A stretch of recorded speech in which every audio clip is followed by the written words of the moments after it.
En este momento hay cientos de torres de apartamentos sin terminar en toda China. Las imágenes de las redes sociales muestran a multitudes protestando frente a las oficinas del promotor inmobiliario chino Evergrande. El gran riesgo actual proviene de la propiedad, con desarrolladores agobiados por enormes deudas. Los analistas temen que la crisis pueda extenderse por todo el sector inmobiliario de China y toda la economía. El Partido Comunista está paranoico, está obsesionado con la seguridad interna. Entonces la pregunta es, ¿intervendrá el gobierno chino y actuará como respaldo? Hola, China está enfrentando una de sus crisis económicas más difíciles. El mercado inmobiliario, casi 30% del PIB, ha experimentado un desplome en el último año. Las ventas de propiedades cayeron 72%, provocando protestas en 86 ciudades. Y ahora hay una crisis bancaria en la que los bancos han comenzado a congelar las cuentas de los depositantes. Y a pesar de todos estos problemas, los expertos dicen que esto es solo el comienzo de una de las peores crisis económicas que seguirán en China. La pregunta es, ¿por qué China está al borde de una crisis económica? ¿Qué falló exactamente en el mercado inmobiliario chino? Y lo más importante, ¿cuáles son las lecciones que India necesita aprender de esta crisis económica china? Cuco FM presenta este video, más detalles al final. La historia de la burbuja inmobiliaria de China se remonta a principios de la década de 2000. Durante este tiempo, China era un país de crecimiento ultra rápido. Fue entonces cuando la revolución manufacturera de China estaba en su apogeo, donde empresas de todo el mundo estaban estableciendo sus centros de fabricación en las ciudades de China. Antes de este tiempo, China era solo otra nación agrícola con muy poco o nada que ver con la globalización. Urbanización. Al observar la urbanización en China después de 1995, vastos grupos poblacionales empezaron a trasladarse de zonas rurales a ciudades chinas. Antes de 1995, solo el 29% de la población residía en ciudades. Posteriormente, la población urbana aumentó casi al 50%. Hoy, casi 900 millones de personas, el 63.89% de la población china, vive en ciudades. El problema en China, a diferencia de India, es que no se puede poseer tierra. Todo el suelo chino pertenece al Estado y solo puede ser arrendado a constructores y desarrolladores. Por tanto, cuando la migración a las ciudades aumentó, la demanda de viviendas también lo hizo. ¿Qué pasa cuando la demanda de un producto se dispara? El precio del producto aumenta y cada vez más actores entran al mercado para satisfacer la creciente demanda. Por tanto, no es sorprendente que cientos de desarrolladores inundaran el mercado chino para satisfacer la demanda. Y aquí es donde vimos el enorme auge de los desarrolladores de bienes raíces chinos. Ahora, como todos sabemos, la construcción es un negocio extremadamente intensivo en capital. Entonces, estas empresas, en primer lugar, tomaron préstamos pesados en los bancos para pagar la alta cantidad de arrendamiento al Estado.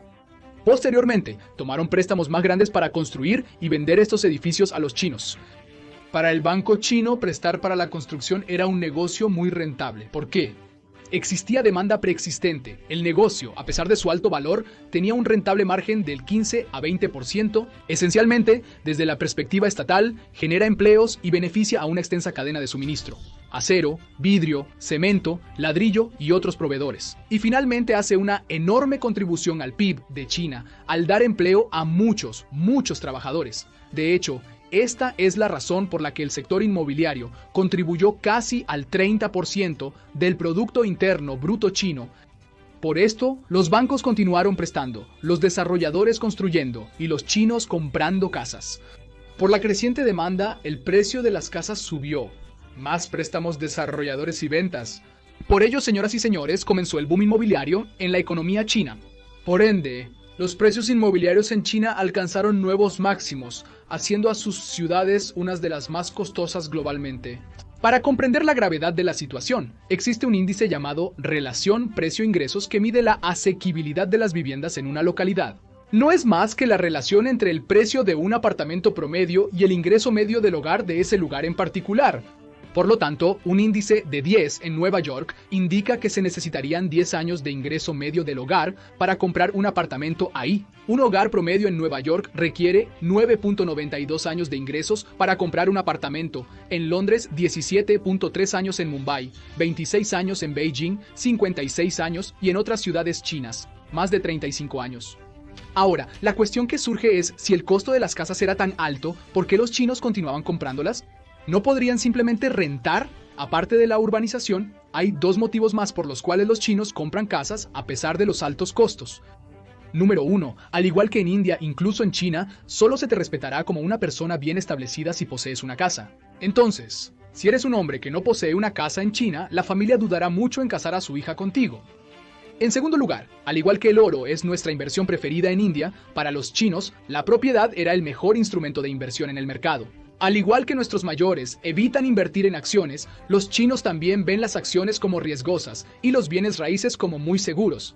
Y si observas el aumento de los precios de las casas en China, parece que fue un gran instrumento de inversión. La guinda del pastel: no hay impuesto a la propiedad al comprar viviendas privadas en China. ¿Y saben qué, chicos? En la carrera de la norma social, el PIB y el auge de la propiedad, los desarrolladores chinos construyeron tantos edificios que hoy hay edificios para 90 millones de personas que están completamente vacíos. Para poner eso en perspectiva, eso es más que toda la población de Francia, Alemania, Italia, Reino Unido e incluso Canadá, y esto llevó a la creación de lo que hoy conocemos como las ciudades fantasma de China. Echa un vistazo. Estas son las ciudades fantasma de China, vastos espacios vacíos. Ciudad destinada para miles de personas que está completamente vacía. Muchas ciudades chinas constantemente realizan desarrollo inmobiliario en busca del crecimiento del PIB. Simplemente convierten la urbanización en la construcción de casas y ciudades, pero sus áreas de piso y el aumento de la población están desincronizados, lo que lleva al fenómeno de la ciudad fantasma. Y adivina qué, la mayoría de estos apartamentos ya son propiedad de las personas con la esperanza de que los precios de los bienes raíces subirán y sus inversiones se apreciarán. Por ello, damas y caballeros, el gobierno chino reconoció que están en una super burbuja, donde los desarrolladores piden préstamos riesgosos para continuar inflando la burbuja inmobiliaria de China. Así que se les ocurrió algo llamado la política de las 3 líneas rojas, mediante la cual establecieron 3 criterios que los grandes desarrolladores inmobiliarios en China deben cumplir. Solo si cumplen 3 criterios, pueden endeudarse con un banco, una relación responsabilidad activos menor al 70%, una relación endeudamiento neto menor al 100% y una relación efectivo deuda a corto plazo de al menos 1. Ahora, esto es un poco complejo, pero no te preocupes, no tienes que entender todo esto. Todo lo que necesitas saber es que si se cumplen los 3 criterios, entonces la empresa puede aumentar su deuda hasta un 15%. Si continúas incumpliendo un criterio, el crecimiento de tu deuda puede reducirse al 10%, 5% y finalmente al 0%. Y tan pronto como se hizo este anuncio, todos los desarrolladores de bienes raíces comenzaron a reducir sus gastos y a optimizar sus finanzas. Pero, mientras que muchos desarrolladores de mediana y pequeña escala cumplieron con este criterio, resulta que el segundo mayor desarrollador de bienes raíces en China cruzó las 3 líneas. Y esta compañía se llama Grupo China Evergrande. Evergrande tomó prestado mucho dinero, lo que llamamos en el extranjero, en los mercados financieros internacionales. Probablemente no lo devolverá. China Evergrande es el promotor inmobiliario más endeudado de China. Evergrande es un polvorín. Está cerca de estallar ante los inversores extranjeros. En otras palabras, si esta empresa falla, afecta a 171 bancos nacionales en China. Ahora la pregunta es, ¿qué exactamente está mal con Evergrande y por qué una sola empresa ha desencadenado tal inquietud masiva en todo el país? La historia de Evergrande es sencilla pero asombrosa. Su fundador percibió la tendencia inmobiliaria, creó la empresa para suplir la alta demanda de viviendas, obtuvo préstamos bancarios, construyó grandes edificios, los vendió y generó una gran rentabilidad. Pero el problema era que estaban creciendo y pidiendo prestado a un ritmo tan rápido que empezó a ser cada vez más peligroso. En solo 10 años los ingresos pasaron de 45.8 mil millones de yuanes a 507 mil millones de yuanes. Es impresionante, ¿verdad? Pero, saben, detrás de escena usaron toda esa deuda no para finalizar los proyectos actuales, sino para financiar nuevos antes de vender todos los existentes.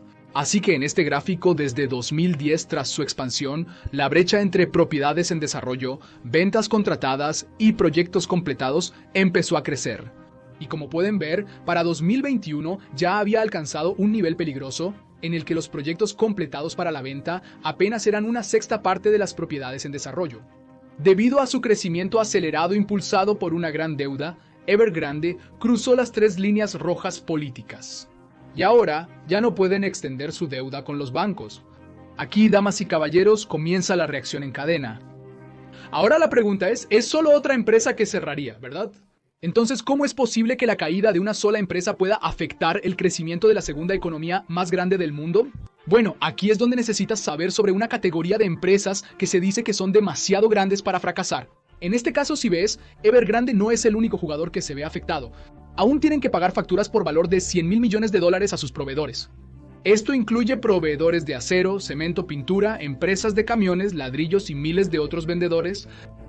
La no pago de estos suministros impacta directamente a proveedores y balance general. En segundo lugar, los bancos que han otorgado préstamos a Evergrande no pueden recuperar su dinero a menos que todos estos proyectos de Evergrande se vendan por completo. Pero como vimos, la mayoría de estos proyectos aún están en desarrollo, y las noticias de Evergrande ya han enviado ondas de choque a través del mercado. Entonces ahora nadie va a comprar esos departamentos incompletos, ¿verdad? Y lo que es aún peor es que, dado que estos proyectos incompletos no pueden completarse sin más préstamos, incluso las personas que han pagado por los departamentos no pueden obtener su casa. Chicos, estos compradores de viviendas enfadados ahora están esperando hasta 1.6 millones de departamentos, y muchos de estos 1.6 millones de departamentos y muchas de estas personas también han sacado préstamos, y ahora todos los compradores de viviendas amenazan con no pagar la hipoteca de su préstamo en absoluto, y si no pagan a los bancos tendrán que anotar $220,000 millones de préstamos hipotecarios, lo que los pondrá en un desastre. Los préstamos hipotecarios constituyen el 20% de todos los préstamos en China, lo que evidencia la gravedad de la situación. ¿Sabes? Evergrande no solo se endeudó con bancos, también recolectó miles de millones de dólares de la gente común mediante bonos. Ahora incluso esas personas perderán dinero.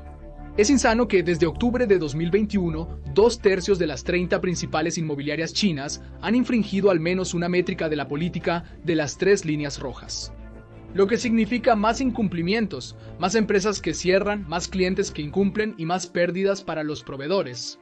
Y finalmente el colapso de uno de los sectores más grandes de la economía china. Esta es la razón por la que hay tanto caos en China. Ahora, lo que queda por ver es cómo manejará China esta crisis y cómo se evitará una catástrofe. Y esto me lleva a la última parte del episodio, y son las lecciones que India necesita aprender de esta crisis económica china. Antes de seguir, agradezco a Cucu FM por apoyar nuestro contenido.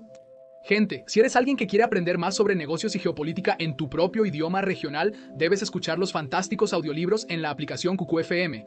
Cucu FM es la mayor plataforma de aprendizaje de audio vernáculo de India, con más de 1000 horas de contenido, una calificación de 4.5 estrellas y muchos audiolibros en diversos idiomas regionales. En este caso, si te fascina el ascenso de China, podrías escuchar este audiolibro llamado El ascenso de China o este audiolibro llamado China e India, Asia's You. Luego usa el código THINK50 para obtener un 50% de descuento en la suscripción a Cucu FM.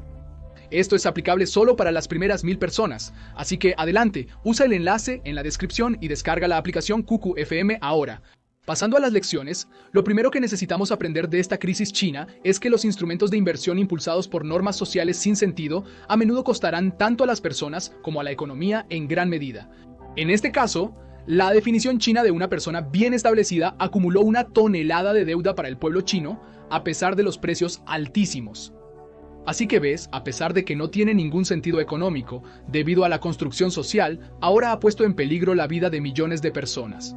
En nuestro caso en India, lo mismo ocurrió con los FDs porque consideramos directamente que los FDs eran seguros debido a la norma social sin entender la inflación. Igualmente la compra impulsiva de oro está perjudicando nuestra economía. Da un paso atrás y evalúa si tus instrumentos se basan en una estrategia calculada o simplemente en normas sociales sin sentido. En segundo lugar, el crecimiento acelerado de la deuda empresarial puede parecer atractivo inicialmente, pero con las condiciones de mercado volátiles e inciertas actuales, existe el riesgo de un colapso repentino. En nuestro caso, al igual que Evergrande, el grupo Adani está asumiendo una gran cantidad de deuda. Y como dije en el episodio anterior, me parece tanto arriesgado como genial. Y por mucho que debamos apoyar a los empresarios indios para que prosperen y se conviertan en los pilares de nuestra economía, también debemos estar atentos a las implicaciones en caso de que empiecen a incumplir. Si un importante grupo empresarial en India incumple, al igual que ocurrió en China con su cadena de suministro y bancos, nuestra economía también enfrentará problemas. Por tanto, ten precaución. Dado que China monopoliza los componentes solares y el cobalto, y los bancos chinos han reducido los préstamos, los costos de estos intercambios para India podrían incrementarse. Vigila tus acciones solares y eléctricas. Finalmente, adjunto muchos materiales de estudio en la descripción para tu lectura. Léelos y dime en comentarios cómo crees que esta crisis china impactará a India según tu punto de vista. Eso es todo por mi parte hoy, chicos. Si aprendiste algo valioso, por favor asegúrate de presionar el botón de me gusta para hacer feliz a YouTube. Baba. Para más análisis de casos de negocios y políticos, suscríbete a nuestro canal. Gracias por ver. Nos vemos en el próximo. Adiós. Gracias.